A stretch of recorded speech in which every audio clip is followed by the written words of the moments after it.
Et action! Tu veux faire un film d'action, mais t'as pas les moyens de faire des cascades de ouf, de filmer en hélico?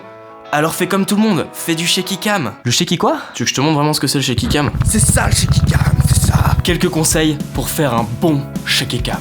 Premièrement, évite les HDSLR. Quoi, les HDSLR? Ouais, excuse, les HDSLR, les appareils photo réflexes qui filment en HD. Si tu prévois de faire un shaky cam très prononcé, évite de filmer avec un appareil photo réflexe qui a un rolling shutter trop prononcé. Parce qu'en fait, ces appareils ont des capteurs CMOS qui sont trop lents à scanner l'image de haut en bas, et du coup, ça déforme ton image si tu fais des mouvements, ça fait comme un effet flubber. Ça va faire bizarre, ça va faire cheap. 2. Claque vite. Choisis un obturateur rapide, c'est-à-dire au-dessus d'un centième, voire un 200e, voire un 500e. Comme ça, tu fiches toutes les images et les mouvements paraissent super saccadés. Et hop, ça pète. 3. Longue focale. Filme en longue focale, zoom à mort. Le style shaky cam en fait donne l'impression d'image volée.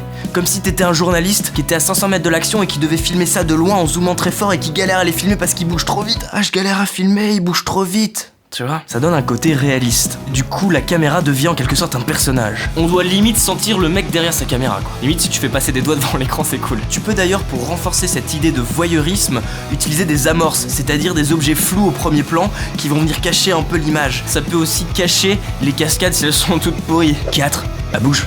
Pour une fois, le but c'est pas d'être stable, c'est tout l'inverse. Si de base t'as tendance à être trop stable derrière ta caméra, alors mets-toi en déséquilibre, marche en même temps que tu filmes. Ou carrément, petite astuce, demande à quelqu'un de te faire bouger ou de te vibrer la caméra, et toi en tant que cadreur tu résistes, essaies de faire le plan pour qu'il soit toujours bien cadré, et là t'auras des images de ouf. Le mieux ça serait de filmer ça pendant un séisme.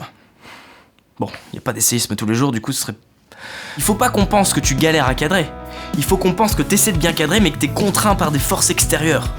C'est pour ça que l'aide d'une personne tierce peut être pas mal. 5. Panote. Fais des panneaux rapides pour passer d'un personnage à l'autre. Ça va renforcer l'idée que la caméra existe, que la scène filmée est réellement en train de se passer et que le spectateur en est témoin. 6. Fais un max de plans. Fais plein de gros plans, de tout et n'importe quoi. De bras, de jambes, d'impact. Et après tu montes ça hyper cut pour qu'on comprenne plus rien et voilà, t'as une scène d'action. 7. Le son. Encore une fois, le son c'est le plus important. Ok, on ne voit pas tout, mais il faut qu'on entende tout. En fait, c'est le son qui va permettre au spectateur de comprendre ce qui se passe. Et c'est plus simple de bruiter une cascade de ouf que de faire une cascade de ouf et de la filmer. Dernier petit conseil, si tu cherches vraiment à impressionner ton spectateur par la violence de l'action, c'est mieux d'avoir une vraie action violente à la base. Ne compte pas seulement sur ton shaky cam style. D'ailleurs, évite d'en faire plus derrière la caméra que ce qui se passe devant. Si toi tu bouges plus que ce qui se passe devant, c'est ridicule. Voilà, c'est tout pour le shaky cam. Est-ce que toi t'as des petites techniques de ouf pour rendre tes scènes d'action mortelles? N'hésite pas à mettre des commentaires, à partager tes trucs et à t'abonner si tu veux d'autres vidéos comme ça. Non? Non?